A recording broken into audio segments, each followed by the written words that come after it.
وبوجهه الكريم وسلطانه القديم من الشيطان الرجيم من همزه ونفخه ونفسه بسم اللہ الرحمن الرحیم۔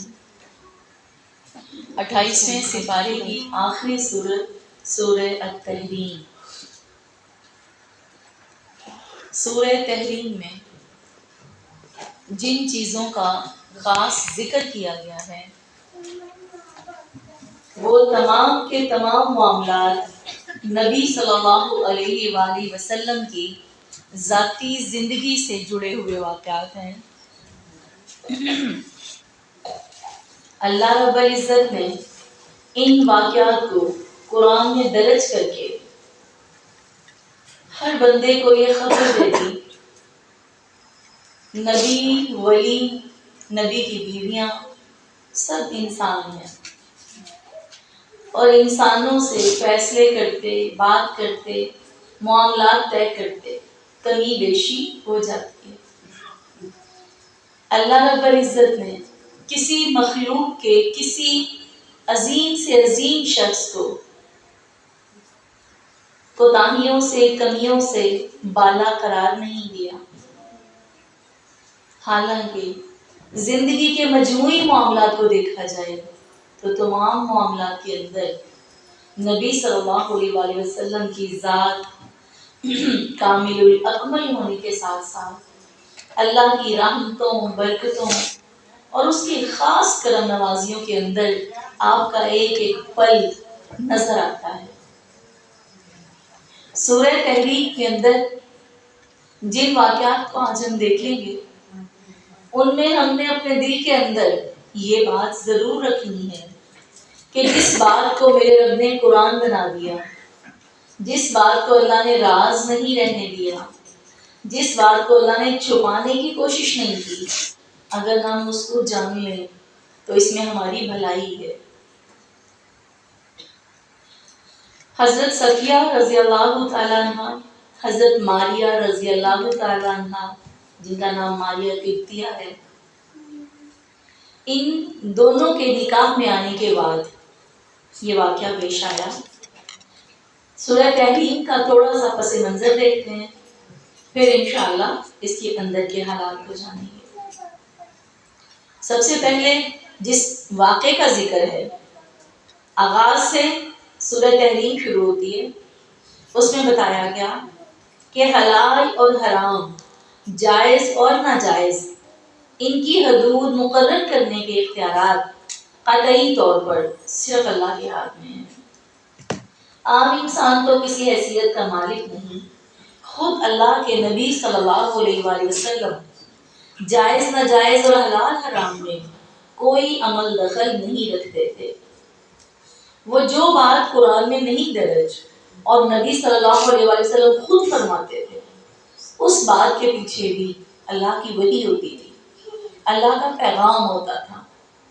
بغیر اللہ کے پیغام اور اطلاع کے نبی صلی اللہ علیہ وآلہ وسلم از خود کسی چیز کو جائز اور ناجائز نہیں فرماتے تھے۔ اس کی بہت ساری دلیلیں، اس کے بہت سارے شواہد ہم ہمیشہ ذکر کرتے رہتے ہیں۔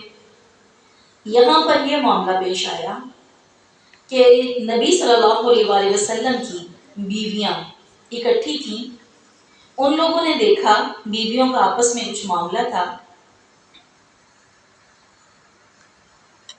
اور اس معاملے میں یہ معاملہ پیش آیا کہ نبی صلی اللہ علیہ وآلہ وسلم نے اپنی کسی ایک بیوی سے راز کی بات کی اور اس سے کہا کہ تم نے یہ بات کسی کو نہیں بتانی، آپس میں ذکر نہیں کرنی۔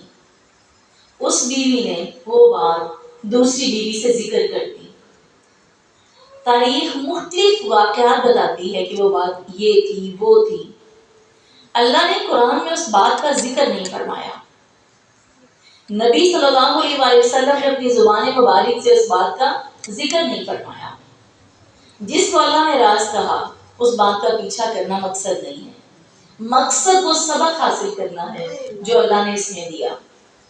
اللہ کو یہ بات پسند نہ آئی کہ تم نے اپنے شوہر کے راز کو کیوں پھیلایا، تم نے وہ بات باہر کیوں کی۔ جائزہ ہم نے اپنا لیتے جانا ہے، کہ اللہ کو جو باتیں پسند نہیں ہیں وہ انسان کے لیے نقصان کا باعث بنتی ہیں۔ زندگی میں کتنی خرابیاں ان وجوہات سے آ جاتی ہیں لیکن ہمیں احساس نہیں ہوتا۔ اللہ رب العزت کو یہ بات اچھی نہ لگی اور نبی صلی اللہ علیہ وآلہ وسلم نے جب آپ کو اللہ نے خبر دے دی اور اسی بیوی کو بلا کر کہا کہ تم نے وہ راز کھول دیا ہے اور تم نے فلاں کو یہ بات بتا دی ہے، حیران رہ گئی، کہنے لگی آپ کو کس نے خبر دی ہے؟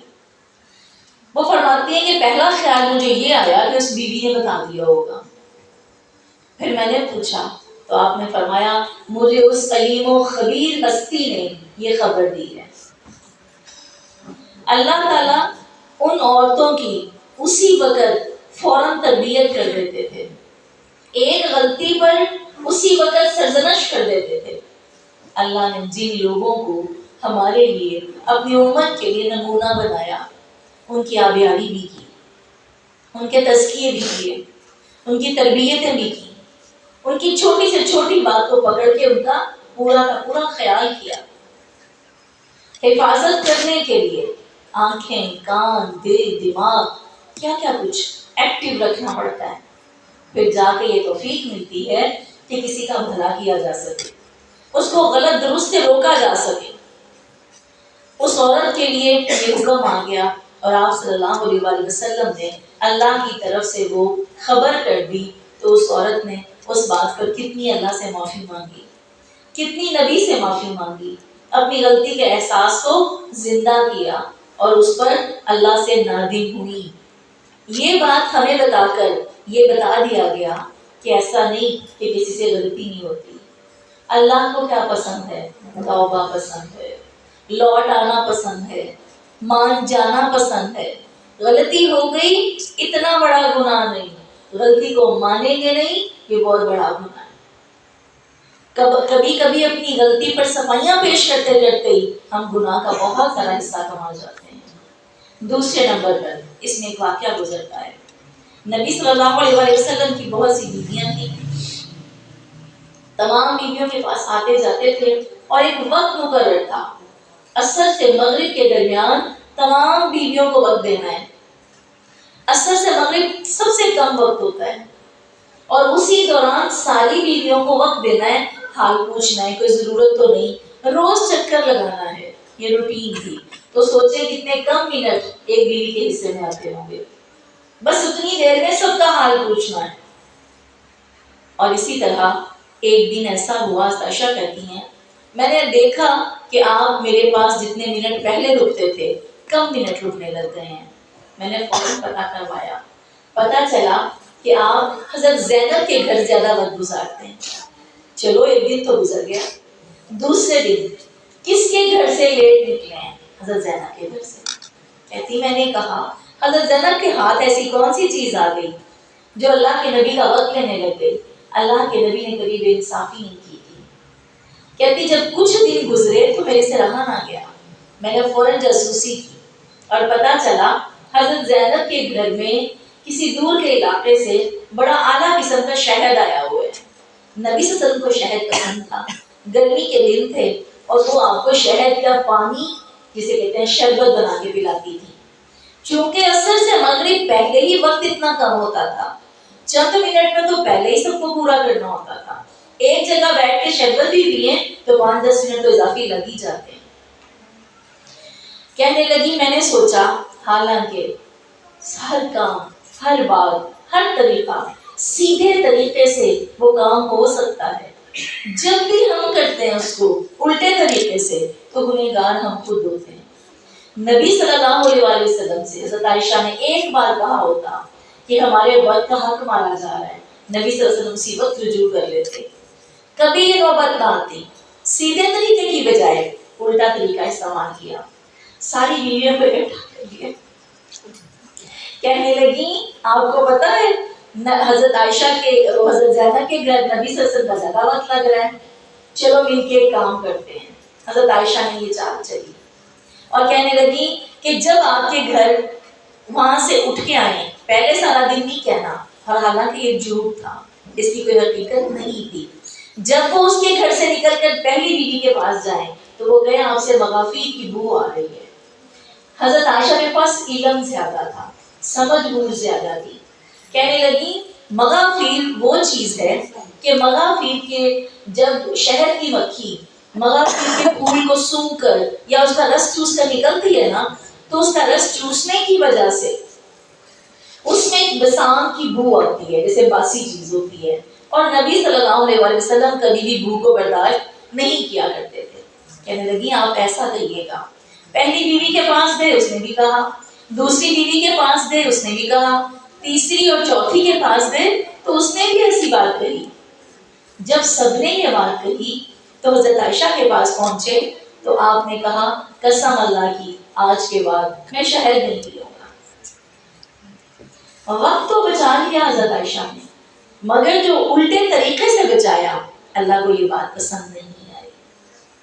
اور اللہ رب العزت نے کتنے سخت الفاظ کے ساتھ, کتنی سرزنش کے ساتھ, کن الفاظ کے ساتھ کہا اے نبی تم اپنی بیویوں کو خوش کرنا چاہتے ہو, اے نبی تم اپنی بیویوں کی خوشی کے لیے اللہ کی حلال کردہ چیز کو اپنے اوپر حرام کرنا چاہتے ہو. شہد کو اللہ نے حلال کیا, تو نے قسم کیوں کھائی؟ اللہ کو یہ بات پسند نہ آئی. اللہ نے اس کا سورہ تحریم کا معنی کیا ہے؟ حرمت. اللہ نے سورہ تحریم نازل کر دی, اس میں حرمتوں کو پامال ہونے سے بچا دیا گیا. اس میں ذرا جتنے کام اور طریقوں کو, اور ہم کتنے ہی کام ہیں, کتنے ہی معاملات ہیں جو سیدھے طریقے سے واقع ہو سکتے ہیں, ہم الٹے رستے نکالتے ہیں. الٹے رستے نکالے ہوئے کبھی بھی فائدوں کا باعث نہیں بنتے.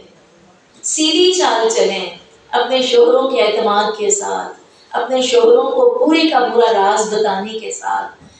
وقتی طور پر وہ آپ کو روک دیں, کام نہ کرنے دیں, لیکن انشاءاللہ نقصان نہیں ہوگا, آنے والے وقت میں نقصان نہیں ہوگا.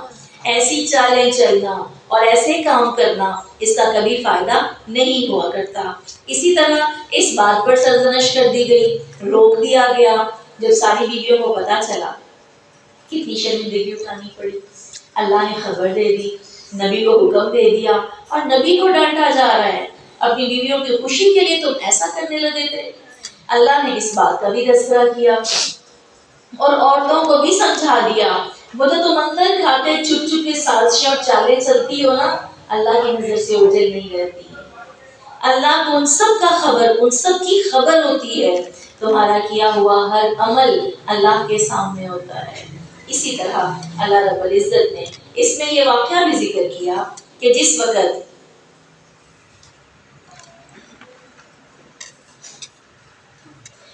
وقت اللہ رب العزت اپنی بیویوں نے تقاضا کیا, ایک دن اللہ نبی صلی اللہ علیہ وسلم سے تقاضا کیا. آپ حیران ہوں گے, سورہ تحریم میں سارے واقعات عورتوں سے جڑے ہیں.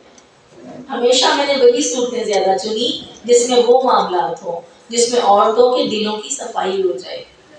کتنی خرابیاں ہم کم عقلی کی وجہ سے کرتے رہتے ہیں اور نقصان اٹھاتے رہتے ہیں.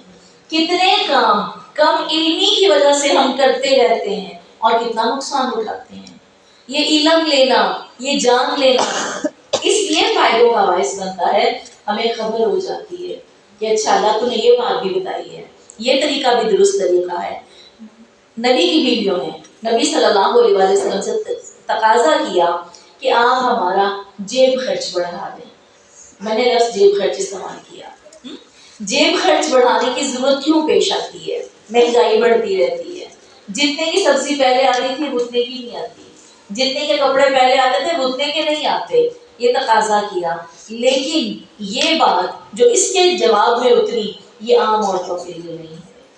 اللہ کے نبی صلی اللہ علیہ وسلم کو اللہ نے حکم دیا, اے نبی اپنی بیویوں سے کہہ دو اگر تم دنیا کی زینت چاہتی ہو تو تمہیں ساری زینتیں میں دے دیتا ہوں, تمہیں سب کچھ دے دلا کر میں بھلے طریقے سے رخصت کر دوں گا, پھر تم میری بیویاں نہیں رہو گی, تم امہات المومنین نہیں رہو گی. یہ تقاضا اللہ نے عام عورتوں سے نہیں کیا. کتنا اس نے احسان کیا, کتنا اس نے کرم کیا نبی کی بیویوں کے بارے میں. اور اللہ فرماتے ہیں ہر اس بندے کے بارے میں جس کو اللہ کوئی بڑا نام, بڑے درجے, بڑی عزت دینا چاہتا ہے، اللہ اس کے امتحان بھی بڑے بڑے رکھتا ہے۔ اللہ اس کو کوئی نہ کوئی وہ کام، ایسی مصیبت، ایسا بوجھ۔ اب ان عورتوں سے کیا کہا جا رہا ہے؟ نبی سے مانگنا کچھ نہیں، بھوکی ہیں تو بھوکی بیٹھی رہیں، پہننے کے لیے نہیں مانگنا، کھانے کے لیے نہیں مانگنا۔ یہ کوئی چھوٹی سی بات نہیں ہے، یہ کوئی عام سا کام نہیں ہے۔ انسان کیا کہتے ہیں؟ ایک دن سہلے، 2 دن سہلے، کتنے دن سہیں؟ حضرت عائشہ فرماتی ہیں 2 مہینے تک گھر میں کبھی چولہا نہیں چلا تھا، آگ ہی نہیں چلی تھی، سوائے 2 چیزوں کے کوئی چیز نہیں ہوتی تھی، ایک کھجور، ایک ساتا پانی۔ جب نڈال ہوتے تھے بس یہ پی لیتے تھے اور یہ کھا لیتے تھے۔ ان کو امت کی مائیں بنا دیا گیا، ان کو نمونہ بنا دیا گیا، ان کو مسلمانوں کے لیے بہترین مثال بنا دیا گیا۔ اور یہ سب کرنے کے لیے انہوں نے بڑی مصیبتیں کاٹی، بڑے دکھ سہے۔ آج ہم 2 کام کرنا چاہتے ہیں، اللہ فائدہ بھی کوئی نہ چھوٹے، مصیبت اٹھانی نہ پڑے، نیند ہماری پوری ہونی چاہیے، ہمارا آرام پورا ہو، ہمارا کھانا پینا پورا ہو، ہمارے جو معاملات ہیں، جیب خرچ، ہر چیز پوری ہو، پھر ہم بڑے آدمی بھی بن جائیں، پھر لوگوں میں عزت بھی بڑی مل جائے۔ ایسا اللہ کا اصول نہیں ہے، اللہ کا یہ طریقہ نہیں ہے۔ اللہ نے نبیوں کو نبی بنانے کے بعد ایک ایک پل آزمائش سے گزارا۔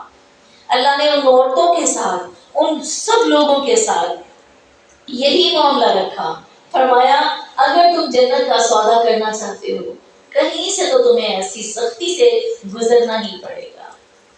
امتحان بچہ دینا نہیں چاہتا لیکن اسے ڈگری مل جائے۔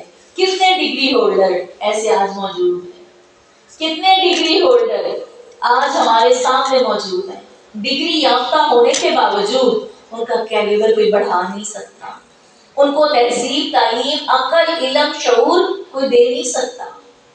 یہ محنت سے گزرنے کے بعد ہی آتے ہیں، یہی اللہ کا اصول ہے۔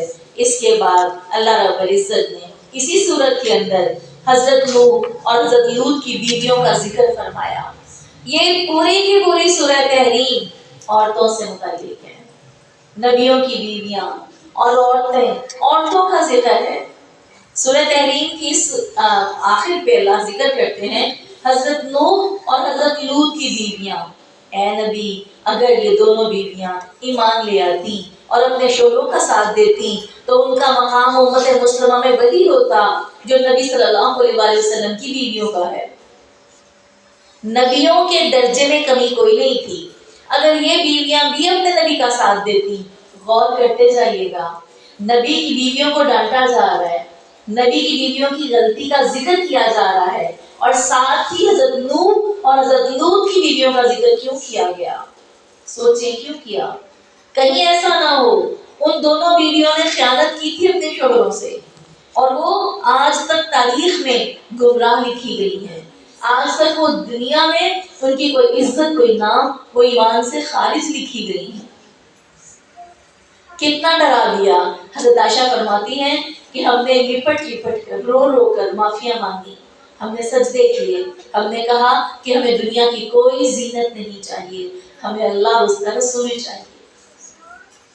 اور 30 دن تک، 29 دن تک نبی صلی اللہ علیہ وسلم اپنی بیویوں سے ناراض رہے، 29 دن تک کسی بیوی کے پاس نہیں گئے، ان سے بات نہیں کی، اپنے حجرے میں مقیم رہے اور سب سے ناراض رہے۔ آپ کا یہ ناراض رہنا اور اللہ کا یہ پیغام دے دینا قرآن میں ان کے لیے زندگی بھر کے لیے کافی ہو گیا۔ ایک بار نصیحت کی، پوری زندگی دوبارہ انہوں نے تقاضا نہیں کیا، مرتے دم تک سہا اور مرتے دم تک اس چیز کو برداشت کیا۔ ہم آج ایک قانون، ایک طریقہ، ایک علم، اس کو اپنی زندگی میں عمل بنا لیتے ہیں، پھر چھوٹ جاتا ہے، استقامت نہیں رہتی۔ اس کی پیچھے وجہ کیا ہے؟ نبی کی بیویوں کے گھر میں قرآن اترتا تھا، قرآن پڑھا جاتا تھا، دن رات اس سے وہ اپنے دل کو سیراب کرتی تھی۔ آج کی عورت جذبہ اور ایمان بہت اچھا رکھتی ہے، کوشش وہ پوری کرتی ہے، مگر وہ پھسل جاتی ہے، وہ قائم نہیں رکھ پاتی۔ اس کے پیچھے جانتے ہیں وجہ؟ قرآن سے جڑی نہیں رہتی۔ واحد یہ چیز ہے، واحد یہ کتاب ہے صرف ایک اللہ کا نام ہے جو اس کتاب کے آگے بیٹھ جاتا ہے اسے اللہ توفیق دیتا ہے، وہ گرنے لگتا ہے اٹھ جاتا ہے، وہ سنبھل جاتا ہے، وہ سلپ ہونے سے رک جاتا ہے۔ وگرنہ جس طرح وہ نبی کی بیویاں زندگی بھر اپنے ایمان اور علم اور عمل پر استقامت سے رہی، آج بھی اللہ یہ سب کرنے پر قادر ہے، آج بھی یہ ممکن ہے۔ فرمایا نبیوں کی بیویاں ہونا ان کے کچھ کام نہ آیا اور وہ جہنم کی مستحق ہو گئی، جہنم کی مستحق ہو گئی۔ فرمایا یہ جو دونوں بیویاں تھیں کوئی بھی یہ نہ سمجھے کہ ان میں سے کوئی بدکار تھی۔ اللہ فرماتے ہیں ناپاک عورت میں نے کسی نبی کے نکاح میں نہیں دی، نہ نوح کی بیوی ناپاک تھی، نہ لوط کی بیوی ناپاک تھی، نہ وہ بدکارہ تھی نہ وہ بدکار تھی۔ پھر کون سا گناہ تھا ان دونوں کا جس گناہ کو اللہ تعالیٰ نے زندگی بھر کے لیے ان کو جہنم کا مستحق بنا دیا؟ اپنے شوہر کے دین سے خیانت کرتی تھی۔ دونوں کا گناہ یہ تھا کہ اپنے شوہر کی باتوں کو جا کر وہ دوسروں کو بتاتی تھی، یہ ان کا گناہ تھا۔ آغاز میں جو پہلا اس کے اندر حکم اترا وہ حکم کیا تھا کہ نبی صلی اللہ علیہ وسلم نے ایک راز کی بات اپنی ایک بیوی سے کی تھی اور انہوں نے جا کر دوسری گھر سے باہر نہیں کی، گھر سے باہر وہ بات نہیں کی، صرف گھر کے اندر ہی دوسرے فرد سے کر دی، تو اللہ کو پسند نہیں آئی۔ وہ دونوں عورتیں جو نوح کی بیوی ہے اور جو لوط علیہ السلام کی بیوی ہے، ان دونوں بیویوں کا جو گناہ ہے وہ گناہ کیا ہے؟ حضرت نوح کی بیوی آپ اپنے شوہر کی خبریں جا کے جو علاقے کے رئیس تھے، جو جب یہ ایمان والے گھر کے اندر چھپ کے میٹنگ کرتے تھے اور چھپ کر کے کوئی نیکی کا کام کرنے لگتے تھے، یہ جا کے دشمنوں کو خبر کر دیتی تھی۔ بظاہر چھوٹا سا عمل ہے، کوئی ایسی بڑی بات دکھائی نہیں دیتی، نہ چوری نہ ڈاکہ نہ بدکار، باپردہ تھی، باحیا تھی، نمازی تھی، اور اپنے شوہر کے دین کی بات جا کے ایمان کی بات اندر کی بات لوگوں کو بتا دیتی تھی۔ حضرت لوط علیہ السلام کی بیوی، حضرت لوط علیہ السلام کے گھر جب کوئی آتا تھا، کوئی لڑکا آتا تھا تو یہ جا کے نوجوانوں کو خبر کر دیتی تھی۔ ایک نظر سے دیکھیں تو یہ بڑے گناہ نہیں نظر آتے۔ آج کتنے لوگ، کتنی بیویاں، کتنی عورتیں اپنے شوہروں سے بڑھ بڑھ کر نیکی کرنے کے لیے، کوئی اچھا کام کرنے کے لیے، آپ کو نیکی کرنی ہے شوہر کی اجازت سے کریں، شوہر سے محبت لے کر کریں، نہیں ملتی نیکی چھوڑ دیں، نیکی چھوڑ دیں۔ اللہ نے مردوں کا حق بہت بڑا رکھا ہے، کسی مرد کی پوجا نہیں کرنی، کسی مرد کو خدا نہیں بنانا، مگر اللہ سے یہ بات سمجھ کر ان کی بات ماننی ہے کہ میرے رب نے حکم دیا ہے، ان کی ہر بات کو اس لیے اوبے کرنا ہے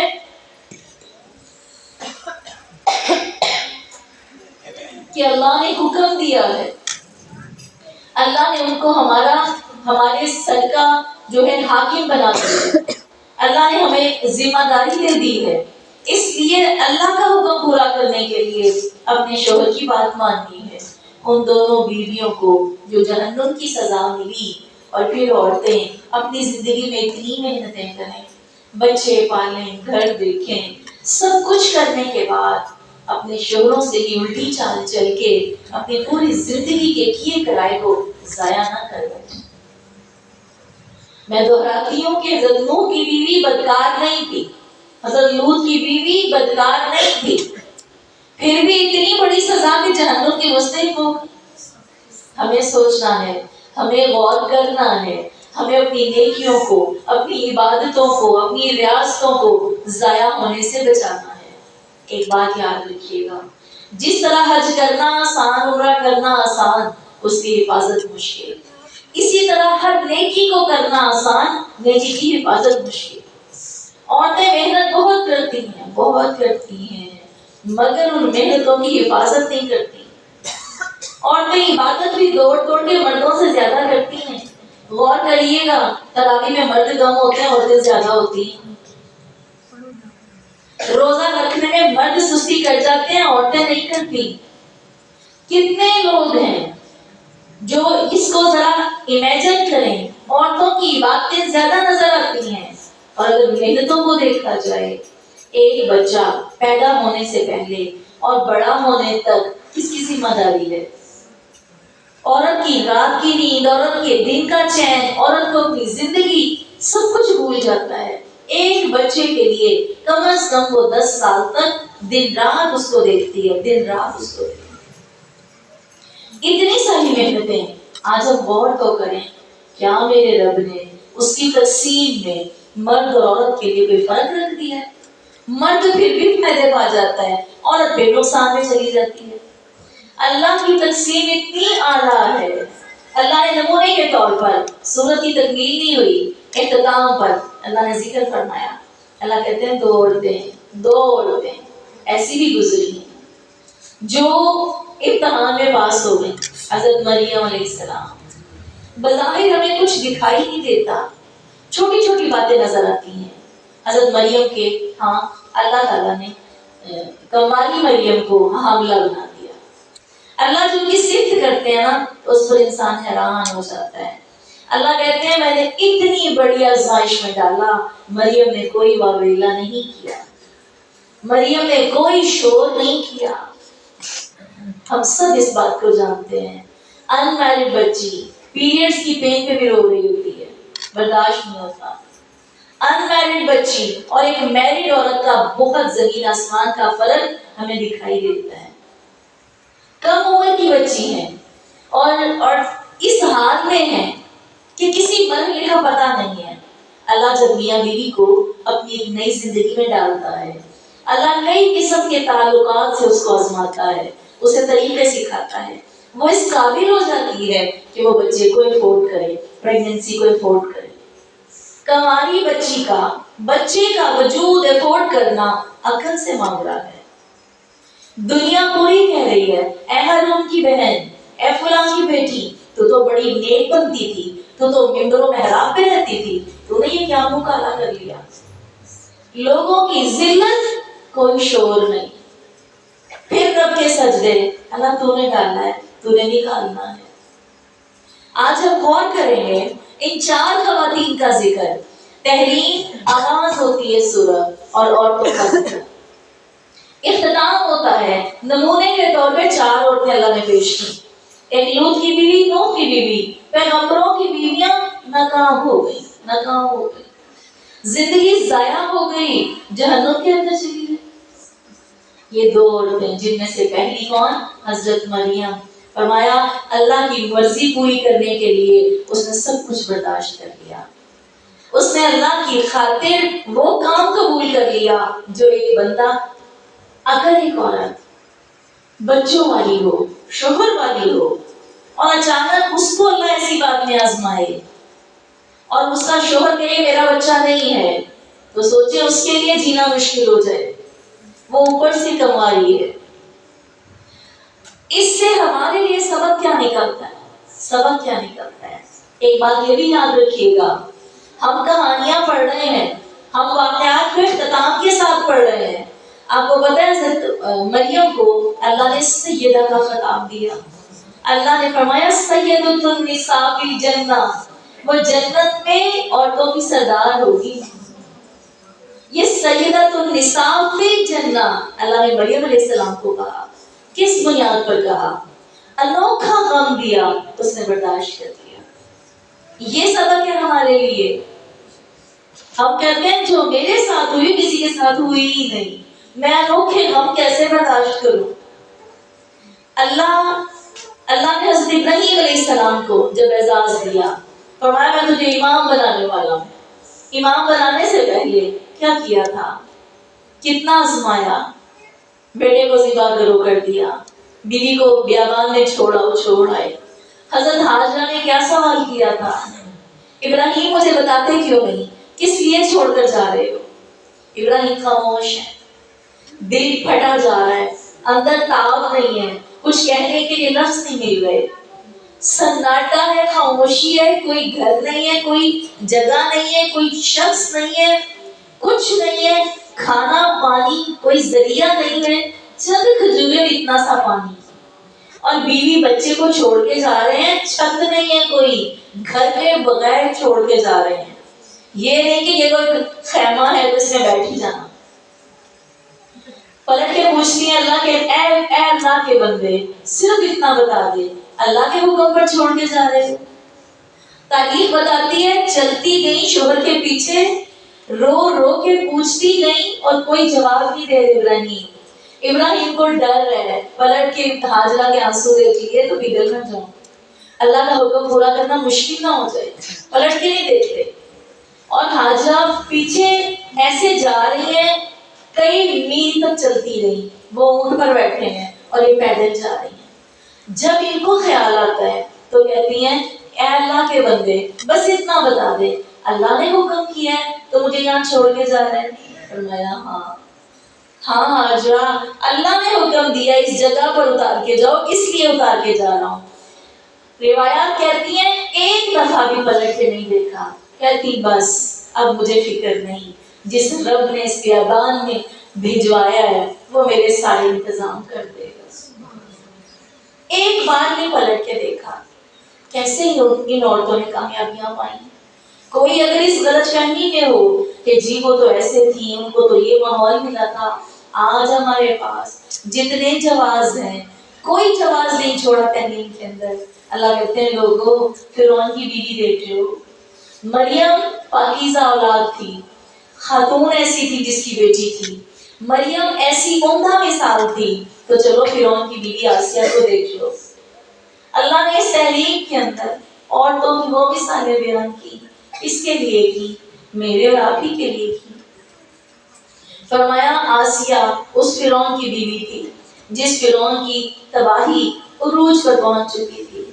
اس نے اس خاتون کو پوری دنیا، اور جانتے ہیں اس کو اس عورت سے کتنی محبت تھی، اس کے ایک اشارے پر وہ ہر حکم ہر کام کرنے کو تیار ہوتا تھا۔ اس عورت کو اگر ہم پورا قرآن چھوڑ کے ان چار عورتوں کی زندگی پہ غور کر لیں نا تو میری اور آپ کی زندگی کی ہدایت کے لیے یہ چار مثالیں کافی ہو جائیں۔ دو نافرمان، دو فرما بردار، دو جنت کی سردار، دو جہنم کی مستحق، چاروں کا مطالعہ کریں کیا تھا ان کے پیچھے، ان کی کہانی کو جانیں۔ ضرورت نہ رہے کہ ہمیں کچھ اور ضرورت ہے۔ یہ عورت، اس عورت کو پتہ ہے کیا کیا کچھ اللہ نے دے رکھا تھا، بہت خوبصورت تھی۔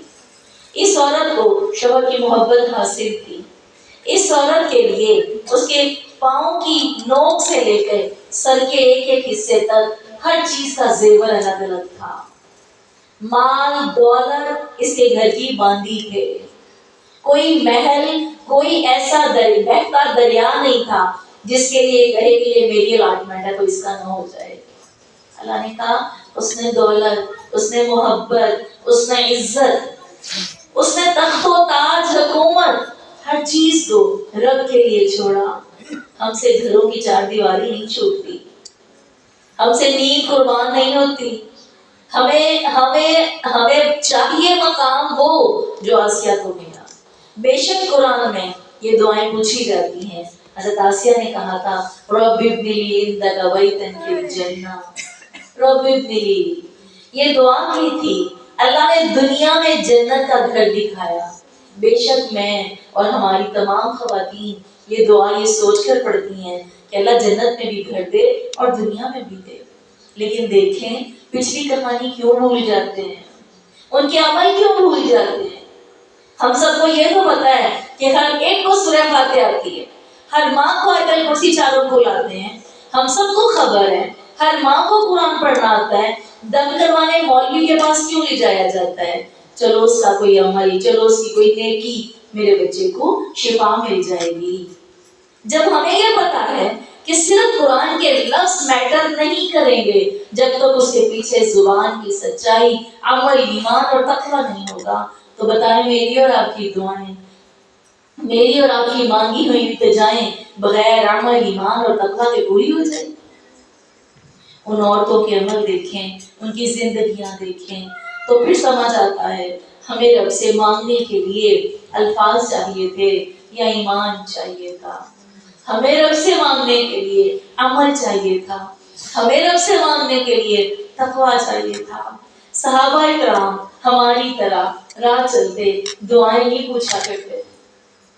آج بیٹیاں، بہنیں، مائیں ایک دوسرے سے کیا پوچھتی ہیں؟ اس کام کے لیے دعا بتاتے ہیں. میں بھی بتا دیتی ہوں. کوئی کہتا ہے اس کام کے لیے وظیفہ بتاتے ہیں. صحابہ نے کبھی نہیں پوچھا، کبھی نہیں پوچھا. صحابہ کرام ایک دوسرے کو ملتے اور ہاتھ پکڑ کے کہا کرتے آؤ دونوں بیٹھ کے ایمان کو تازہ کریں، آؤ بیٹھ کے اپنے نبی کی باتیں کریں، آؤ بیٹھ کے ان کی تاریخ یاد کریں، اپنے نبی کی سیرت کو یاد کریں، آؤ بیٹھ کے وہ باتیں کریں جس سے ایمان تازہ ہو. وہ ایک دوسرے صحابی کو ڈھونڈا کرتے. وہ کہتے اس صحابی کا عمل بڑا اچھا ہے، جب اس سے ملتے ہیں نا تو رب یاد آ جاتا ہے. ہم ایمان کی ترقی کے لیے کبھی کسی کے گھر اس وجہ سے ملنے گئے، دیکھیں وہ فلاں عورت ہے، وہ اپنے گھر کا کام اس طریقے پر بڑا اچھا کرتی ہے، ذرا آج ہم جائیں اس کے گھر، اس سے بات کریں، اس سے ملیں. اس کے عمل کو دیکھ کے ہمیں دل میں ایمان بڑھ جائے گا. کبھی اس لیے کسی کو ملنے جائیں. پھر یہ ملنا جانتے ہیں کیسا ملنا ہوگا؟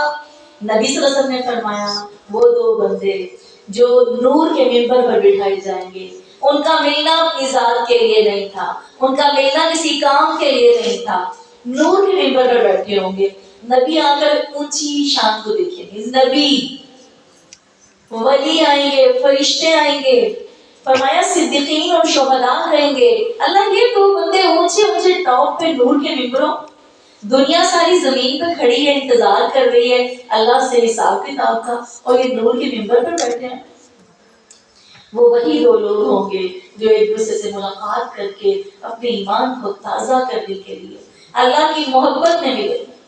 کوئی کام نہیں، آپ کے پاس آئے ہیں ایسی بات کر دیں کہ میرے دل کی گرہ کھل جائے، کوئی علم کی سمجھ دے دیں، کوئی ایسا ذہنی سکون دے دیں کہ میں عمل کی طرف دوڑوں.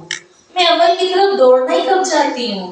میں چاہتی ہوں میں جیسی ہوں میں بہت اچھی ہوں، میں درست ہوں، میں ویسی رہوں، فرق کوئی نہ آئے، نہ میرے طریقوں میں فرق آئے، نہ میرے کام بدلیں، نہ میرے بازار کے چکر رکیں، نہ میرے لوگوں سے چوریاں کرنی ختم ہو، کچھ نہ رکے، بس مجھے ایک دعا پتا چل جائے، میں وہ منہ سے ادا کروں اور اللہ اس کو کر کے نازل کر دے. ایسا اسلام، ایسا دین میرے رب نے نہیں اتارا. اللہ نے قرآن میں علم اور ایمان کی ترقی کے لیے جب کہا جاتا ہے سورہ ملک پڑھو رات کو، آگے سورہ ملک 29واں پارہ، کیوں کہا جاتا ہے سورہ ملک پڑھو؟ کیا اس لیے پڑھو کہ آپ کو رات وظیفہ کر کے سونا ہے؟ سورہ ملک کو اس لیے کہا جاتا ہے روز پڑھ کے سو تاکہ تمہیں یاد رہے پورا دن جو صبح آنکھ کھلے گی. سائنس کہتی ہے رات کو جو آخری عمل بندہ کرتے سوتا ہے، ساری رات اسی کو ذہن میں رکھ کر ہم سو جاتے ہیں، دماغ نہیں سوتا، دل نہیں سوتا، یہ جاگتے رہتے ہیں، یہ چلتے ہی رہتے ہیں. ساری رات وہی کام، وہی طریقہ ذہن میں پختگی پیدا کر دیتا ہے. جب رات کو سورہ ملک سمجھ کے سوئیں گے تو پورا دن کام کرنے میں ہمارا معیار بدل جائے گا. سورہ ملک رات کو پڑھنے کی کیا وجہ سمجھ میں آئی؟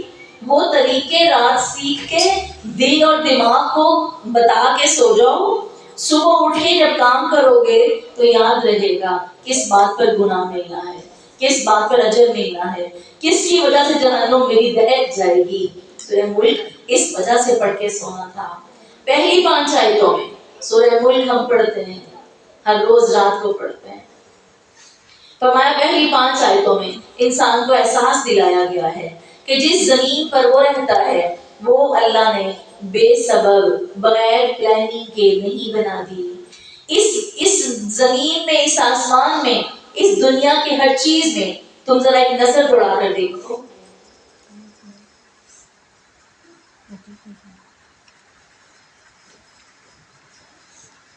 جو اس زمین پر تمہارے لیے اللہ نے بنائی ہے تم اس میں کوئی نقص نہیں دیکھو گے، کوئی عیب نہیں دیکھو گے. اللہ یہ کیوں احساس دلا رہا ہے؟ پہلی 5 آیتوں میں اللہ نے کہا سورہ ملک کو ذرا پڑھیں گے نا تو میں ملک اندر سے نہیں پڑھ رہی، ان کے صرف لیسن آپ کو بتا رہی ہوں. اب ان چیزوں کو ذہن میں رکھ کے پڑھیے گا. پہلی 5 آیتوں میں اللہ کہہ رہا ہے کہ تم اللہ کے آسمان اور سورج چاند ستارے میں کوئی نقص دیکھتے ہو؟ کبھی تم نے دیکھا کوئی سوراخ ہے آسمان پہ؟ کبھی تم نے نظر دوڑا کے کسی چیز پر غور کیا ہو اور تمہیں کوئی کمی دکھی ہو؟ جب اللہ کی بنائی ہوئی اس کائنات میں کوئی کمی نہیں ہے، جب اللہ کی اس دی ہوئی زمین اور آسمان میں کوئی کمی نہیں ہے، تو سوچو اللہ نے تمہیں کمیوں کے ساتھ بنایا ہوگا، اللہ نے تمہاری تقدیر کمیوں کے ساتھ لکھی ہوگی، اللہ نے کمیوں کے ساتھ اس زمین پر تمہیں رلنے کے لیے چھوڑ دیا ہوگا۔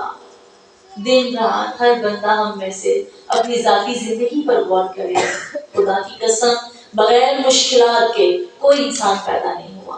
لقد خلقنا الانسان فی کبد، کوئی بندہ جو اس دنیا میں پیدا ہو گیا وہ کبد مشکل کے بغیر نہیں پیدا ہوا۔ اب بولتا کیا ہے؟ شیطان کیا چال چلتا ہے؟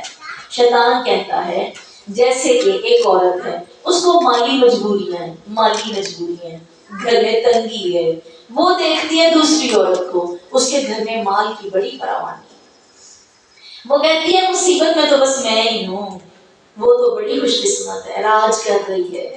اللہ گواہ ہے اس عورت کے بارے میں تم نہیں جانتے وہ کس قسم کی پریشانی کو سہ رہی ہے۔ وہ اپنے شوہر سے دکھی ہوگی، وہ اپنے بہن بھائی کے لیے اپنی اولاد سے دکھی ہوگی، ایسا دکھ اس کو ہوگا۔ اگر مطالعہ کرنا چاہو تو اللہ سے سوال کرو، اللہ تمہیں ضرور دکھا دے گا، ضرور دکھا دے گا، تم حیران رہ جاؤ گی وہ کسی اور مشکل میں ہوگی۔ اللہ نے فرمایا لقد خلقنا الانسان فی کبد، میں نے انسان کو مشکلات میں پیدا کیا۔ ہر بندہ اپنی چکی میں دوڑ لگا لگا کے پیسی رہا ہے، کوئی اس دنیا میں آرام کرنے نہیں آیا، کوئی اس دنیا میں سکون کی زندگی جینے نہیں آیا۔ اللہ نے اس کو مشکلات کا گھر بنا دیا، کیوں؟ لیبلوکم ایکم احسن عملا۔ سورہ ملک کی دوسری آیت میں اللہ کہہ رہے ہیں لوگوں میں نے تو زندگی اور موت کو پیدا اس لیے کیا، صرف موت آزمائش نہیں ہے، زندگی بھی آزمائش ہے۔ میں نے تمہیں آزمانے کے لیے پیدا کیا اور تم نے یہ سمجھا کہ یہ سب کچھ میرے ساتھ ہو رہا ہے، مجھے مصیبتیں آئی پڑی ہیں، میں رو رہی ہوں اکیلی۔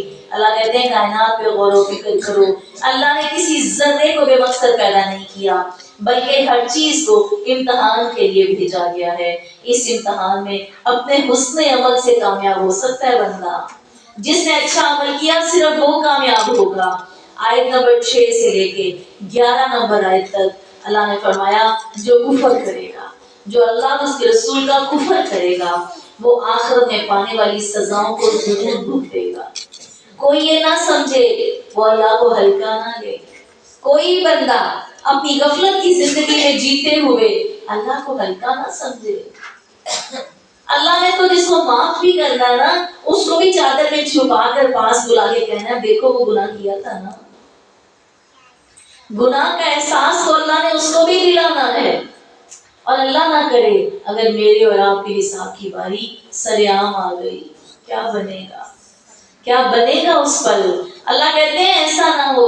6 سے 11 تک اللہ فرما رہے ہیں اپنا رویہ وقت پہ درست کر لو، اگر اللہ اور اس کے رسول کی بات نہ مانی تو آخرت میں تو پھر میں تمہیں منا ہی لوں گا، پھر تو تم چاہو گے یا تم نہیں چاہو گے، پھر میں تو تمہیں منا ہی لوں گا، اور پھر اس منانے کے بعد جو سزا تم کو دی جا رہی ہوگی تم اس سزا کو روک بھی نہ سکو گے، وہ سزا تمہیں مل کر رہے گی۔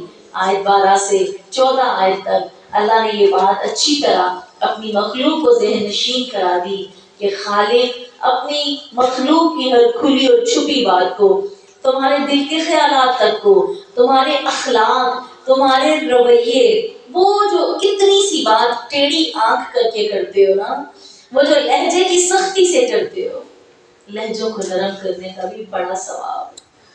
اللہ کے ہاں لہجوں کی نرمی کا بڑا ہی اجر ہے، بڑا اجر ہے۔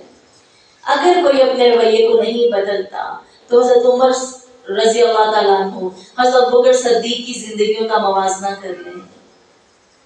نرم لہجہ رکھنا اور اس پہ قائم رہنا بہت مشکل ہے، بہت مشکل۔ ہر انسان کے خون میں کمی بیشی ہوتی ہے، ہر انسان کا بی پی زندگی اور وقت کے ساتھ ساتھ بدلتا ہے۔ 20 سال کا اسٹیمنا جو ہوتا ہے وہ 40 ایئر میں نہیں ہوتا، جو 40 سال کا اسٹیمنا ہوتا ہے وہ 60 تک جاتے جاتے لوز کر جاتا ہے۔ ہر وقت میں اسٹیمنا ایک جیسا نہیں رہتا۔ خدا کی قسم خون جوش مارتا ہے، بیماریاں حملے کرتی ہیں، اور سب سے بڑی بات عورتیں تھک زیادہ جاتی ہیں۔ تھکن میں آ کے بھی لہجے سخت ہوتے ہیں، تھکن میں آ کے بھی انسان چڑچڑا ہوتا ہے۔ ڈاکٹر کے پاس جائے کہتے ہیں خون کی کمیاں چڑچڑے ہو گئے ہیں۔ اللہ جانتا ہے سارے خون کی کمیاں پوری کرنے کے لیے وہ الشافی، وہ سب خون کی کمیاں پوری کرنے پہ قادر ہے۔ بی پی ہائی ہونے کے باوجود اس کو کنٹرول میں رکھنے پہ الشافی قادر ہے۔ اپنے آپ کو بری نہ کریں، بی پی ہائی ہوتا ہے، نرم رہ ہی نہیں سکتے، خون کی کمی ہے، چڑچڑے بننا ہی بننا ہے، خود کو بری نہ کریں۔ یہ چیزیں کہ شیطان مزین کر رہا ہے تمہارے اعمال کو، شیطان تمہیں جان بوجھ کے تمہاری غلطیوں کو خوبصورت کر کے دکھا رہا ہے۔ وہ کہتا ہے کوئی بات نہیں، سب کو بہتر ہونا چاہیے، میری خیر ہے کیونکہ میں تو مریض ہوں۔ اپنے آپ کو مریض نہ سمجھیں، اپنے آپ کو بیمار نہ سمجھیں، اللہ سے طاقت لیں۔ اللہ مریضوں کو شفا دینے کے لیے اپنے ہاتھ دراز کر کے بیٹھا ہے، اور فرمایا تمہارے اخلاق، تمہارے رویے، تمہارے لہجے کی کمی بیشی کو کون دیکھ رہا ہے؟ خالق دیکھ رہا ہے۔ فرمایا کوئی بھی اس کی گرفت سے باہر نہیں رہ سکتا۔ اپنے آخرت میں اللہ کے سامنے پیش ہونے سے پہلے اپنے عمل درست کر لو، اپنے آپ کو درست کر لو۔ اور جو لوگ بات شروع ہی کرتے ہیں اور اتنی سختی سے کرتے ہیں، اللہ ہم سب کو نرم مزاج بنا دے۔ جانتے ہیں حضرت عمر کی نیکیاں کمال کی ہیں۔ حضرت عمر کی تو زندگی بڑی خوبصورت ہے۔ شیطان حضرت عمر کو دیکھ کے بھاگ جاتا تھا۔ جس گلی میں عمر ہوتا تھا اس گلی میں شیطان ہی رہتا تھا۔ گھر میں ہو سکتا ہے، اس کے کندھے پر بیٹھ سکتا ہے، اس کے دل میں آ سکتا ہے، وہ گلی میں نہیں رہتا تھا۔ یہ عمر کی پرسنالٹی ہے۔ اور ابوبکر صدیق کی زندگی، ابوبکر صدیق کی زندگی کے بارے میں حدیث کیا کہتی ہے؟ عمر کی پوری زندگی کی نیکیاں ابوبکر کی 3 دن کی نیکیوں سے بھی کم ہے۔ وجہ جانتے ہیں کیا ہے؟ ابوبکر نرم مزاج، نرم، حلیم، تحمل، بردباری، سہ جانا، پی جانا، سب کچھ دے دینا، بہا دینا۔ اللہ کے ہاں درجے پایا کریں، اللہ کے ہاں بلندیاں مانگا کریں۔ اللہ ہر ایک کو وہ سب دینے پر قادر ہے۔ اللہ فرماتا ہے پوری کائنات کے لوگ مل کے میدان میں آ جائیں، مجھ سے اپنی فرمائشیں پوری کروانے کے لیے دن رات جو چاہے طلب کریں، میں ہر ایک کو پوری دنیائیں بھی عطا کر دوں، میرے خزانوں میں کمی نہیں آنی۔ تو کمی کس بندے میں ہے؟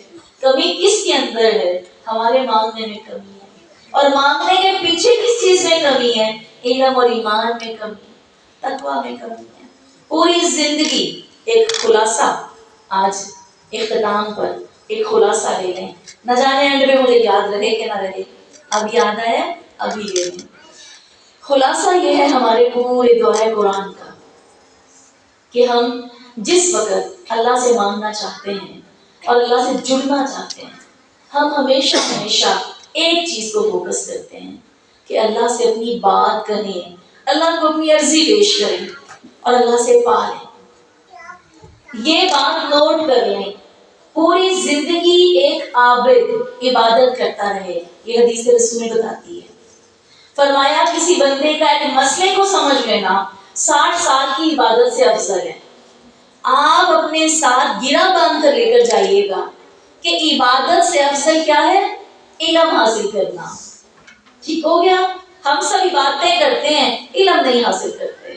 جمعہ پڑھنے جانا ہے، چلو سہیلی تم بھی چلو، چلو تم بھی چلو، بڑا ثواب ہے، میں منع نہیں کر رہی، اس سے میرا مطلب کوئی نعوذ باللہ جمعے کی کمی نہیں ہے، لیکن آپ کو یہ تو پتا ہونا چاہیے، آپ نے پورا دورہ قرآن کر لیا، آپ کے دامن میں کوئی اتنی بڑی بات تو ہو نا، آپ کو کم از کم یہ تو پتا ہو کہ اللہ کی درجات کی بلندی کس جگہ پر ہے۔ 60 سال کی عبادت پر فضیلت کس کو ہے؟ علم کو، علم کو۔ آپ نے صرف عبادتیں نہیں کرنی، صرف آپ نے سادہ سادہ بیٹھ کے اپنی زندگی کو بس ایسے، بس ٹھیک ہے جیسے جی رہے ہیں، جیسے شوہر کے ساتھ، جیسی زندگی، جیسی اولاد، جیسا گھر، کوئی کوشش ہی نہیں، کوئی جان ہی نہیں، کوئی ہمت ہی نہیں، کوئی بدلنے کا فن ہی نہیں، کوئی دوڑ لگانے کی ضرورت ہی نہیں۔ اللہ نے ایسا ڈھیلا ڈھالا بندہ نہیں پیدا کیا۔ کوشش کریں ایک ذرے کے طالب علم بن جائیں، قرآن سیکھنے لگ جائیں، ناظرہ پڑھنا شروع کر دیں، تجوید شروع کر دیں، قرآن کا حفظ شروع کر دیں۔ ہم سب بولتے ہیں ایک 30واں سپارہ حفظ کر لیں، ایک رحمان حفظ کر لیں، ایک ملک حفظ کر لیں، کسی چیز کے طالب علم بن جائیں، 60 سال کی عبادت سے افضل ہے ایک چیز۔ اب ہم علم والے بن گئے، معافی نہیں ہونی ہماری، اب ہم علم والے بن گئے، کیا اتنا ہی کافی ہے ہمارے لیے علم مل جائے اور بس؟ اگر ہم علم والے بن گئے اور اس علم پہ راضی ہو گئے اور اس پر عمل نہ کیا تو ہم ناکام ہیں، ہم ناکام ہیں۔ پھر ہم نے عمل میں دوڑ لگا، اللہ اتنا پڑھ لیا اب میں اس پر ذرا عمل کر لوں۔ ہر روز اپنے آپ کو، آپ سے نے فرمایا تباہ و برباد ہوا وہ شخص جس کا آنے والا ہر کل اس کے گزرے ہوئے ہر کل سے بہتر نہ ہوا۔ ہر دن میں سوچوں جیسا میں پہلے گھر میں رہتی تھی اب میں نے ایسے نہیں رہنا، اب مجھے اس سے اچھا ہونا ہے۔ جیسے پہلے میں کسی سے بات کرتی تھی ویسے نہیں کرنی، میں نے اپنے رب کا قرآن پڑھ لیا، اب میں نے بات اس سے اچھی کرنی ہے۔ غصہ پہلے بھی آتا تھا اب بھی آئے گا، لیکن پہلے مجھ سے کنٹرول نہیں ہوتا تھا، اب مجھے کرنا ہے۔ جس نے اپنے آپ کو بدلنا چاہا رب العزت اس کو بدل دے گا، جس نے ارادہ نہ کیا وہ کبھی اللہ اس کو نہیں بدلے گا۔ اللہ کی قرآن کی پوری آیت ہے، اللہ نے کبھی اس بندے کی حالت نہیں بدلی جو خود سے بدلنا نہیں چاہتا۔ اللہ ہدایت چاہیے، الہادی، اللہ تو ہدایت دینے پہ قادر ہے، اور اگر میں تیرے سے ہدایت نہیں پاؤں گی تو تو بتا اس دنیا میں کوئی اس قابل بندہ ہی نہیں جس سے ہدایت مانگی جائے۔ اللہ لینی ہے تو تیرے در سے لینی ہے، اللہ شفا لینی ہے تو تجھ سے لینی ہے، رہنمائی لینی ہے تو تجھ سے لینی ہے۔ دیکھیں اللہ کس طرح عطا کرتا ہے۔ پھر عمل کرنے کی طرف ہر روز آپ جب عمل کریں گے نا تو آپ کو کسی ایمان والے ساتھی کی ضرورت پڑے گی، کوئی ایک ساتھی چاہیے ہوگا، اسے بتائیں کہ یہ میرا کام درست نہیں ہو رہا، میرے سے یہ اپنی اصلاح نہیں کی جا رہی، پھر ہم اس میں شامل ہو جائیں گے، پھر اس سے ملیں گے، اس سے سوال کریں گے، پھر ہم نور کے ممبروں پر بیٹھنے والوں میں شامل ہو جائیں گے۔ پھر اللہ اس بندے کو پسند کرتا ہے جو اپنے گھر سے نکلتا ہے اور کسی سے ملاقات اس لیے کرتا ہے کہ اللہ میرا ایمان بڑھا دے، اللہ میری اصلاح کر دے، اللہ مجھے درست کر دے۔ اللہ ان دو بندوں کو جو ملنے جاتا ہے اور دوسرا بندہ اس کی بات سن کے اس کو اچھا جواب دیتا ہے، اللہ دونوں کو نور کے ممبروں پر بٹھائے گا، پھر اس میں شامل ہونا ہے۔ پھر اس سب کے بعد جب اللہ زندگی میں یہ وقت لے آئے گا پھر اللہ سے استقامت مانگنی ہے۔ اللہ کہتے ہیں جو لوگ ایمان کے اوپر استقامت اختیار کرتے ہیں اللہ ان پر آسمان سے فرشتے نازل کرتے ہیں اور فرشتے ان کے لیے پر بچھاتے ہیں، ان پر رحمتیں نازل کی جاتی ہیں، اللہ ان سے راضی ہوتا ہے۔ پھر استقامت کی دعائیں مانگتے مانگتے اللہ رب العزت سے اس کی قربت مانگنی ہے، اس کی قربت مانگنی ہے، اور ہر وہ درجہ جو ٹاپ کا درجہ ہے نا اس پر جانے کی کوشش میں لگے رہنا، پہلے درجے پر نہیں رہنا، کمال کے درجے تک جانا ہے اور اس کا سفر کرتے ہی رہنا ہے، کرتے ہی رہنا ہے انشاءاللہ العزیز، کبھی نہیں رکنا۔ اس کے بعد آیت 15 سے 23 تک اللہ فرماتے ہیں کہ میں نے تمہارے لیے زمین کو مسخر کر دیا، میں نے تمہارے لیے ہر چیز کو تمہارے ماتحت کر دیا۔ اب اگر اللہ تمہیں اپنے عذاب میں مبتلا کرنا چاہے تو بتاؤ تمہیں کون اس سے بچا سکتا ہے؟ اللہ فرماتے ہیں کہ اگر تم پر اللہ عذاب لے آئے تو تمہیں اس دنیا کی کون سی چیز بچا سکتی ہے؟ فرمایا تمہارے دماغ، تمہاری آنکھیں، تمہارے کان، سوچنے سمجھنے والے دل، یہ سب اپنی حرکت میں کیوں نہیں آتے جو انسان ہونے کی حیثیت سے اپنے رب کو پہچان لیں؟ یہ آپ اور میں رات کو سورہ ملک پڑھ کے سو رہے ہیں اور اس میں یہ باتیں لکھی ہوئی ہیں، اپنے کان اور دل اور آنکھیں اور دماغ ان سے کام کیوں نہیں لیتے جن سے تمہیں بندہ ہونے کی حیثیت سے اللہ کی طاقتیں سمجھ میں آ جائیں، جن سے تمہیں پتہ چل جائے کہ اللہ رب العزت تمہارے لیے کیا طلب کرتا ہے اور کیا چاہتا ہے۔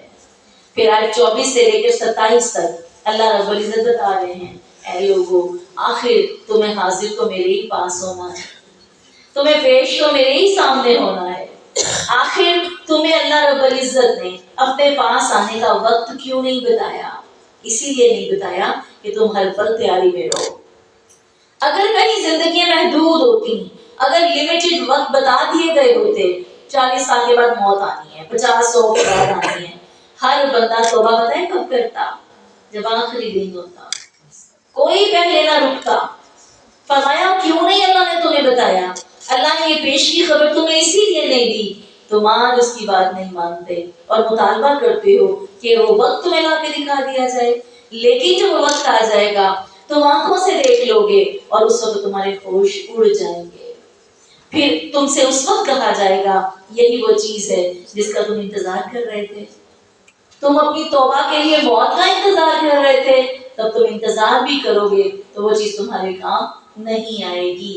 آیت 28 اور 29 میں اللہ فرماتے ہیں کہ نبی صلی اللہ علیہ وسلم اور ان کے ساتھیوں کے خلاف جو دین کے راستے میں رکاوٹیں ڈالتے ہیں اور نبی کو کوستے ہیں، ان لوگوں کے لیے ہلاکت ہے، تباہی اور بربادی ہے۔ لہٰذا دین کے راستے میں رکاوٹ ڈالنے والوں کے لیے اللہ نے سخت وعید فرمائی ہے۔ فرمایا یا تو اللہ ان پر رحم کرے اور ان کے طریقے بدل جائیں، یا پھر اللہ کا عذاب ان پر آ جائے۔ لوگوں تمہیں کون بچائے گا اللہ کے عذاب سے؟ جو اللہ پر ایمان لائے اور جنہوں نے اللہ پر توکل کیا۔ فرمایا تم انہیں گمراہ سمجھ رہے ہو، تم ان میں عیب نکال رہے ہو، جو اللہ کے کام اور اللہ کے معاملات کے ساتھ چل رہے ہیں ان میں عیب زنی نہ کرو۔ ایک وقت آئے گا جب اللہ ساری حقیقت کھول کر تمہارے سامنے لے آئے گا، لیکن جب حقیقت کھلے گی تب ایمان لانے کا وقت ختم ہو چکا ہوگا۔ جب وہ حقیقت سامنے آئے گی تب اللہ رب العزت تمہیں کسی چیز کے لیے بھی مہلت نہیں دے گا۔ فرمایا یہ ابن باز نے فتویٰ دیا ہے، ہم سب جانتے ہیں ابن باز سعودیہ کے بہت بڑے عالم ہیں۔ وہ کہتے ہیں جب انسان علم کی مجلسوں سے دور رہتا ہے، جب وہ اپنے دل کی کھیتی کو پانی نہیں دیتا، نہ وہ خطبہ سنتا ہے، نہ اسے پرواہ ہے کہ اہل علم کیا بتاتے ہیں، تو فرمایا اس کی زندگی میں غفلت اتنی بڑھتی جاتی ہے، اتنی بڑھتی جاتی ہے کہ اس کے دل سخت ہو جاتے ہیں۔ دلوں کی سختی کی ایک ہی وجہ ہے قرآن سے دوری، اور دلوں کو نرم کرنے والی ایک ہی چیز ہے قرآن سے تعلق۔ فرمایا ان کے دل اتنے سخت ہو جاتے ہیں اور بالآخر وہ اللہ کے ہاں غافلوں میں لکھ دیے جاتے ہیں، وہ اللہ کے ہاں غافلین میں لکھ دیے جاتے ہیں۔ جو بندہ یہ سمجھتا ہے کہ اس کو زندگی میں بہت پتہ ہے اور اس کو شاید کسی چیز کی ضرورت نہیں ہے، وہ یہ جان لے کہ جتنے علوم ہیں، جتنی سمجھے ہیں، قرآن کی دہرائی کے بغیر، قرآن کو بار بار اپنی زندگی میں شامل کیے بغیر اس بندے کے پاس کچھ بھی باقی نہیں رہتا۔ اللہ سے دعا ہے کہ پروردگار ہماری زندگی اپنے قرآن اور اپنی منزل کے مطابق کر دے۔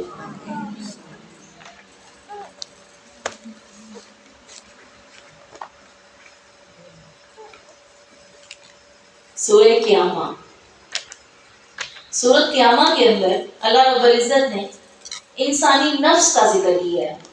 نفس کس کو کہتے ہیں؟ یہ ہمیں تو بس اتنا پتا نا، دل ہے، جو بات دل میں آ جاتی ہے، جو وسوسہ دل میں آ جاتا ہے ہم اسے وہ کہتے ہیں دل میں خیال آیا ہے۔ اللہ نے دل کے اندر بھی کچھ پارٹیشن کی ہے، اللہ نے اس کا بھی ذکر فرمایا ہے۔ سارا دل ایک ہی گگر پہ نہیں چل رہا ہوتا، دل کے کتنے حصے ہیں؟ آج سائنس بتا رہی ہے دل کے 4 خانے ہیں، دل کے اتنے والز ہیں، اور کب سے قرآن یہ بتا چکا ہے دل کے حصے ہیں۔ کم از کم اگر ہم 4 خانوں کو بھی ڈیوائڈ کریں نا، 4 خانے ہیں، اور ان 4 خانوں کے الگ الگ کام کو بھی سوچیں اور غور کریں تو ہمیں کہانی سمجھ میں آ جائے گی۔ اللہ نے سورہ قیامہ میں فرمایا، سورہ قیامہ کے اندر ہمیں 3 نفسوں کا ذکر ملتا ہے۔ 3 قسم کے انسان کے نفس ہوتے ہیں، ہم اسے دل کہہ لیں، ہم اسے نفس کہہ لیں، ہم اسے اپنی زبان میں ضمیر کہہ لیں، جیسے کتابوں میں لکھا ہوتا ہے ضمیر کی آواز ہے، ہم اسے کچھ بھی کہہ لیں، لیکن اللہ نے اس کو نفس کہا ہے کہ وہ دل کے خیال ہیں۔ یہ جو میں ذکر کرنے لگی ہوں، ہم میں سے ہر بندے کے دل کے اندر یہ تینوں نفس موجود ہیں، تمام کے اندر۔ اللہ نے کائنات میں 99% چیزیں سب کو اجتماعی طور پر برابر نہیں ہے، یہاں تک کہ اللہ نے عقل بھی برابر دی ہے، پھر علم کے ذریعے، پھر تربیت کے ذریعے، پھر اس کی رحمت اور قرآن کے ذریعے کوئی اس کو بہتر کر لیتا ہے، کوئی ان کو چھوڑ کر ان سے دور ہو جاتا ہے۔ اللہ کی تقسیم میں کمی نہیں ہے۔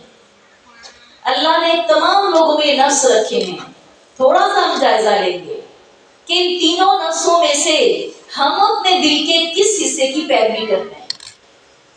نفس تینوں سب میں موجود ہے، ٹھیک ہے؟ پہلا نفس کیا ہے؟ نفس لوامہ۔ قرآن جس کو نفس لوامہ کہتا ہے وہ ایسا نفس ہے، اس کا نام سب سے پہلا نفس امارہ، ٹھیک ہے؟ نفس امارہ کیا ہے؟ لوامہ بھی پہلے دن میں کوئی مسئلہ نہیں، لیکن چلے۔ نفس امارہ وہ نفس ہے جو انسان کو برائی پر اکساتا ہے۔ برائی پر کسی نے بات کی ہے اور وہ بات سرے سے ہی غلط ہے، فوراً دل کرے گا اس کو ایسا جواب دوں، بتاؤں لگ بنا جائے اس نے اتنی غلط بات کہہ دی۔ جو فوری کام کرتا ہے نا وہ نفس امارہ ہے، فوری ایک سیکنڈ میں ریئیکٹ کرتا ہے۔ میری چیز ہے، آپ نے دیکھ لی میری چیز کوئی لے گیا ہے، آپ کا نفس امارہ کہے گا جھپٹ کے لے لو، میری چیز ہے، میرا حق ہے، کیوں چھوڑی؟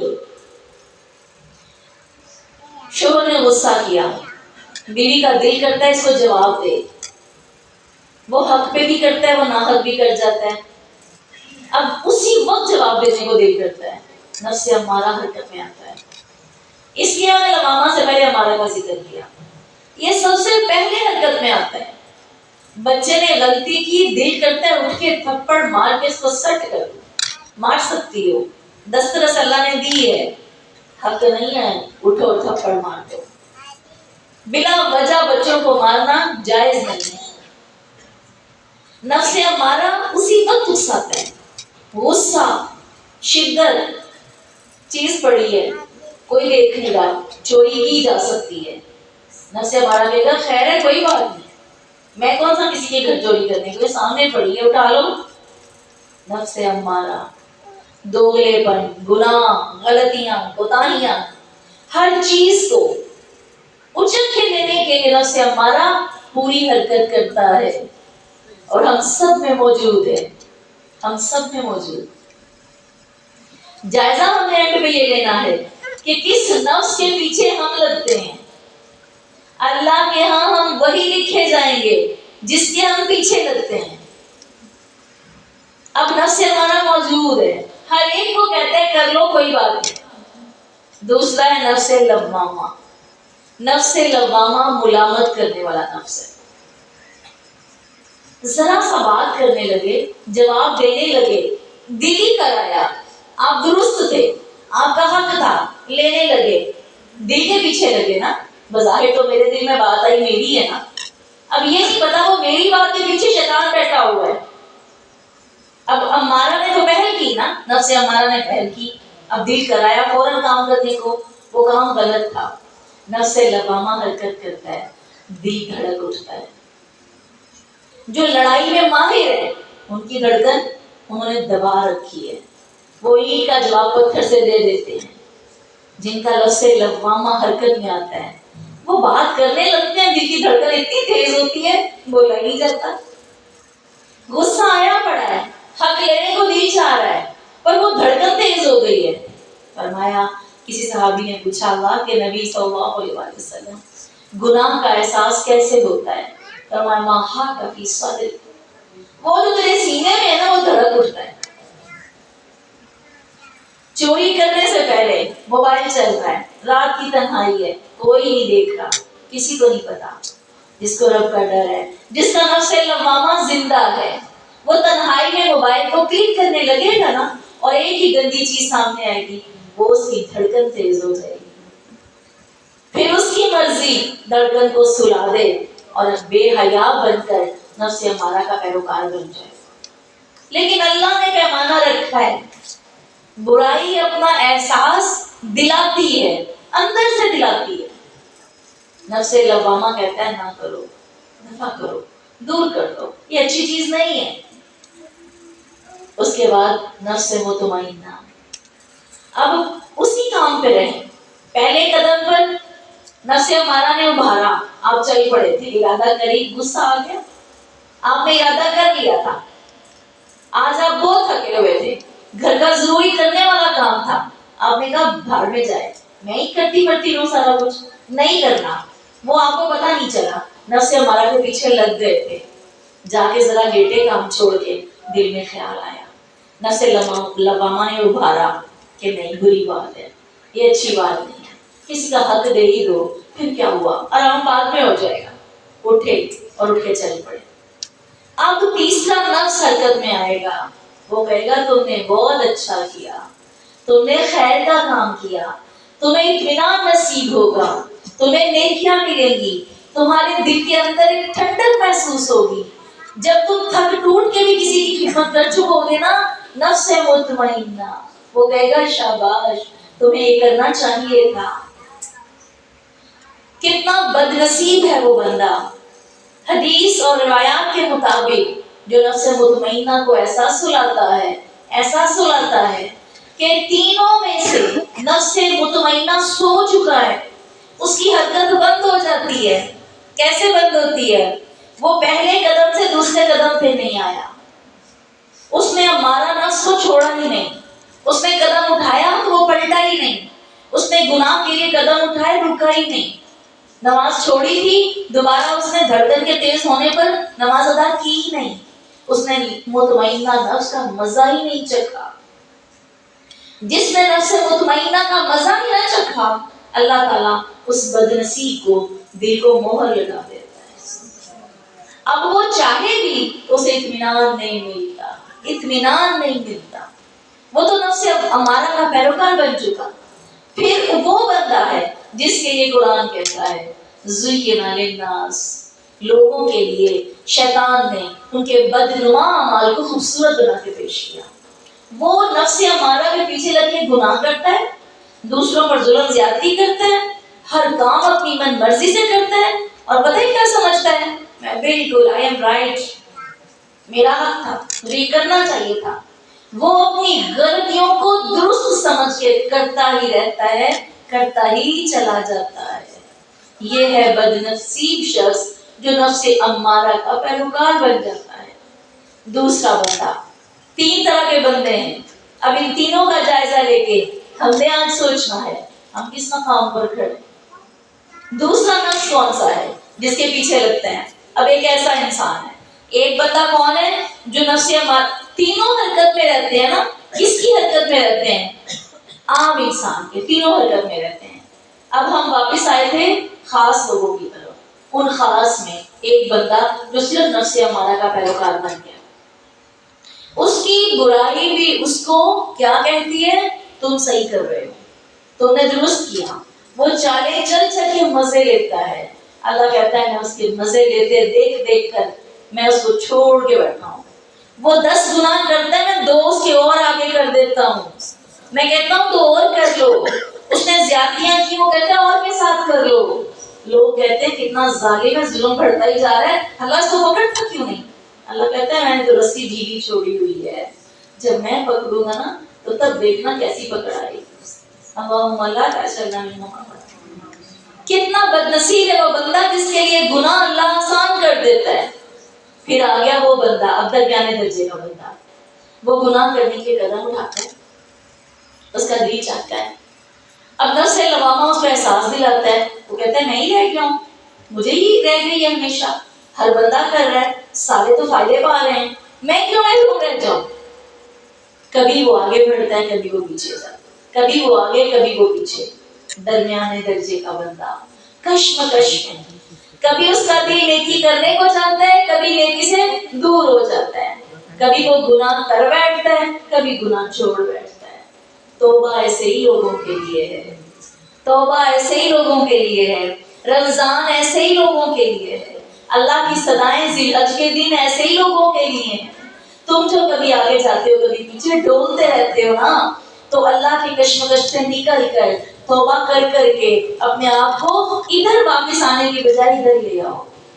یہ 3 چیزیں تھیں، نفس امارہ، نفس لوامہ، نفس مطمئنہ۔ ابھی جو درمیان کے لوگ ہیں درمیانے درجے کے کبھی گناہ کر بیٹھتے ہیں, نہیں رکا جاتا, کبھی نیکی پر مطمئن ہو جاتے ہیں. درمیانے درجے کے لوگ کشمکش سے نکلیں, سیٹسفائی زندگی گزاریں, اطمینان والی زندگی گزاریں, ادھر قدم نہ بڑھائیں. اور اس کا واحد حل کیا ہے؟ توبہ, توبہ, معافی, تاکہ گناہ سے واپسی کا سفر مل جائے.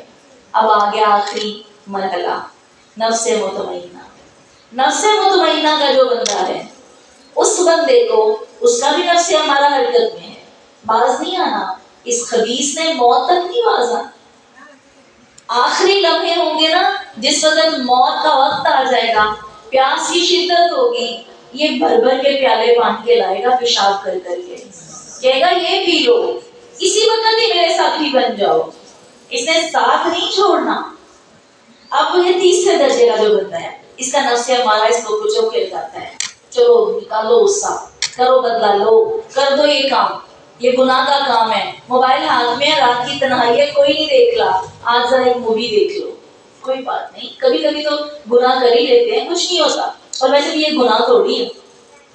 آج ہماری بچیاں بچے اکثر سوال کرتے ہیں, اگر یہ گناہ نہیں ہے تو پھر گناہ کیا ہے؟ اور چلو آج ہم یہ کر لیتے ہیں, اب وہ گناہ پہ آمادہ کر دیتا ہے. نفس مطمئنہ کا جو شخص ہوتا ہے, جو اللہ سے جڑا ہوتا ہے, وہ پہلا ہی قدم اٹھاتا ہے, کام اٹھتا ہے. اللہ نے قرآن میں صرف بیان کی, وَلَمْ يُصِرُّوا عَلَىٰ مَا فَعَلُوا, وہ گناہ کرنے لگتے ہیں, قدم ہی رکھتے ہیں کہ دل ڈر جاتے ہیں, واپس آ جاتے ہیں. وہ کہتے ہیں نا نا نا, یہ ہم نے نہیں کرنا, چھوڑ دیتے ہیں, وہیں سے قدم پیچھے لے جاتے ہیں. انسان ہے, کبھی قدم اٹھ ہی جاتا ہے, لیکن واپس توبہ. فرمایا ایسی توبہ کرتے ہیں, ایسی توبہ کرتے ہیں, نفس لوامہ کے اتنا پیچھے لگتے ہیں, اتنا گناہ نہیں کیا ہوتا جتنی وہ توبہ کر چکتے ہیں. اللہ کو پسند آ جاتے ہیں, اللہ ان کے گناہوں کو نیکیوں میں بدل دیتا ہے. پھر ایسے لوگ نفس مطمئنہ کے مالک بن جاتے ہیں. ان کا دل ان کی نیکیوں کو, ان کی اچھائیوں کو ان کی نظر میں اچھا بنا دیتا ہے, ان کی برائیوں سے ان کو نفرت دلاتا ہے. فرمایا نفس مطمئنہ کے مالک وہ لوگ ہوں گے جو اللہ کی جنت کے وارث ہوں گے. اور جب ان کی روحیں آسمان پر, موت کے فرشتے ان کی روح لینے آئیں گے, اور ادب و احترام سے آ کے ان کے سرہانے کھڑے ہوں گے, ان کے لیے پھول کے گلدستے لے کر آئیں گے, اور ایک آواز لگائیں گے, صرف ایک آواز, اور کہیں گے اے پاک روح, تو پاک جسم میں تھی. اے نفس مطمئنہ, لفظ آتے ہیں قرآن کے, یا ایھا النفس, یا ایتھا النفس المطمئنہ, اے پاک روح, تو پاک جسم میں تھی, اب تو نکل آ اور آج اپنے رب کی ملاقات کے لیے. حدیث میں آتا ہے یوں روح نکلتی ہے شوق شوق سے بھاگی چلتی. فرشتے سب کے پاس کھڑے ہو کے عزت و احترام سے روح کو آواز دیتے ہیں. روز تو فرشتے آتے تھے, روز تو روح کا تعلق تھا, دوستی تھی, پہلے ہی ہم جولی تھے, ایک آواز پر بھاگے آتے ہیں. روح اسی وقت ان کے ہاتھ میں آ جاتی ہے, وہ خوشبو پورے کی پوری. اور حدیث میں آتا ہے آسمان سے, جنت سے لایا ہوا وہ پورا سفید غلاف, جس میں وہ اس کو لپیٹ کر لے جاتے ہیں. اس کی خوشبو سے پہلے آسمان والے, دوسرے آسمان والے, تیسرے آسمان, ہر آسمان والے اپنے دروازے خوشبو سے کھول دیتے ہیں. کہتے ہیں کون آیا ہے آج اللہ کی کون سی رحمت آ گئی ہے. ہر فرشتہ خوش ہوتا ہے, دعا دیتا ہے, اور پھر وہ اپنے رب سے ملاقات کے لیے بھاگی چلی جاتی ہے. جس بندے نے جس حیثیت پر اپنے آپ کو رکھا ہے, وہ اپنا جائزہ خود لے گا, اپنے دل میں اپنے رب سے باتیں کرے گا. اللہ اگر میں نفس امارہ کا حامی بن چکا ہوں, اللہ میں غلطیوں کا عادی مجرم بن چکا ہوں, تو تو مجھے نفس امارہ سے دور کر دے. اللہ توبہ سے نفس امارہ کو, جیسے 100 قاتلوں کے قاتل کو بھی رب نے معاف کر دیا تھا. ایسا نہیں کہ رب نے دروازے بند کر لیے ہیں, وہ نفس امارہ کے لیے بھی کھلے ہیں. اور نفس لوامہ کو صرف ایک قدم اٹھانے کی ضرورت ہے, اور نفس مطمئنہ کو دعائیں مانگنے کی ضرورت ہے. اللہ اور نعمت اور توفیق اور مرتے دم تک استقامت دے دے. اللہ ہمیں اور ہماری نسلوں کو ان کے جو ہے محبت دل میں ڈال دے, اور یہ سمجھ اور بوجھ دے دے. اب آ گئی سورہ فلق اور ناس, سورہ اخلاص اور فلق اور ناس. اللہ رب العزت نے ان 3 صورتوں کو اپنی زندگی میں شامل کرنے کا حکم دیا ہے۔ یہ 3 وہ صورتیں ہیں جو نفس امارہ سے دور کرنے کے لیے، نفس لوامہ کو راغب کرنے کے لیے، نفس مطمئنہ کو پکا کرنے کے لیے انتہائی ضروری ہے۔ کوئی بندہ مومن اس دنیا میں رہتے ہوئے ان صورتوں سے غافل نہیں رہ سکتا، ان صورتوں کو چھوڑ کر۔ کیوں؟ کیونکہ شیطان سے پناہ مانگیں گے تو بچیں گے نا، شیطان سے دوری، اللہ سے رحمت ملے گی تو ہی گناہ سے بچا جائے گا۔ وگرنہ ایک بات یاد رکھیں، بہتر سے بہترین دل دنیا میں کوئی ایسا نہیں ہے جو متاثر نہ ہوتا ہو، جو اٹریکٹ نہ ہوتا ہو۔ بھلا خوبصورت چیز کس کو خوبصورت نہیں لگتی؟ جھوٹ ہے یہ بات کہ کوئی کہ مجھے تو اچھی نہیں لگتی۔ بھلا نماز چھوڑ کے پڑے رہنا کس کو اچھا نہیں لگتا؟ سوچنے کی بات ہے۔ کون ہے جس کو آسانی اچھی نہیں لگتی؟ کون ہے جس کا دنیا کی دولتیں لے کر آرام فرمانے کو جی نہیں چاہتا؟ ہر ایک کا دل کرتا ہے، مگر اس دل پر جو قابو پا گیا وہ کامیاب۔ اور قابو کیسے پائے گا؟ اللہ کی صورتوں کو پڑھ کے۔ ہم میں سے کوئی بد نصیب نہ ہو جس کو سورہ اخلاص اور فلق اور ناس نہ آتی ہو۔ یہ وہ صورتیں ہیں جس کے لیے حکم دیا اپنے بچوں کو سکھاؤ، اپنے بچوں کو سکھاؤ۔ ایک بار نبی صلی اللہ علیہ وسلم سواری پر جا رہے تھے اور صحابی عقبہ بن عامر کہتے ہیں، میں آپ کے ہر قدم کے ساتھ ساتھ تھا، میرا قدم آپ کے قدم مبارک پر رکھے ہوئے تھے اور ہم ساتھ ساتھ چل رہے، جڑے جڑے چل رہے تھے۔ میں نے عرض کی مجھے سورہ ہود، سورہ یوسف، کوئی قرآن کی سورت سکھا دیجئے۔ آپ نے فرمایا اللہ کے نزدیک بندے کے لیے قل اعوذ برب الفلق سے زیادہ فائدے والی کوئی چیز نہیں ہے، کوئی فائدے والی چیز نہیں۔ اگر سیکھنی ہے تو سب سے پہلے یہ سیکھو، اپنے بچوں کو یہ قرآن کی 30ویں سپارے کی آخری صورتیں ضرور سکھائیں، ان کو یاد کروائیں، صحیح تلفظ اور ادائیگی کے ساتھ سکھائیں، دغڑ مگڑ کر کے نہ سکھائیں، صحیح تلفظ اور درستگی کے ساتھ۔ ان کو کوئی اعوذ برب الفلق پڑھنا آتا ہو، ان کو اللہ سے مانگنا آتا ہو۔